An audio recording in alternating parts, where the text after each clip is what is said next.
Every now and then, you'll give a presentation, and one of your audience members will be deeply, deeply engrossed not in the presentation, but in the questions that he or she wants to ask.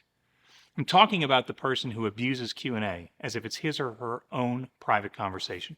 You know the kind of audience member I'm talking about. It's somebody who either abuses his question asking privileges by asking too many questions, or who belabors a point endlessly and argues with the speaker needlessly. Neither option is fun, either for the presenter or the audience. So what can you do about that sort of person in your audience?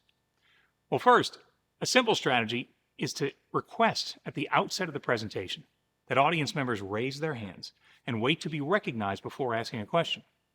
Asking folks to raise their hands is simple because, first, we've all been doing it since kindergarten, and second, it's not an unusual request in a presentation setting. The most handy thing, pun intended, about asking the audience to raise their hands is you don't have to call on a repeat offender if they've asked too many questions.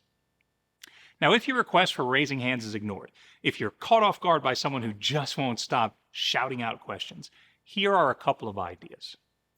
If you can take a break during the presentation, consider doing so and then approach Sir Talks-A-Lot in the hallway. Thank him for his questions and ask him to please hold his questions so that others can contribute. You can give him your email address as an alternative contact source for any additional questions he may have. If you can't take a break, then consider polling the audience about the question that was asked. Just say to the audience, how many people are interested in this question?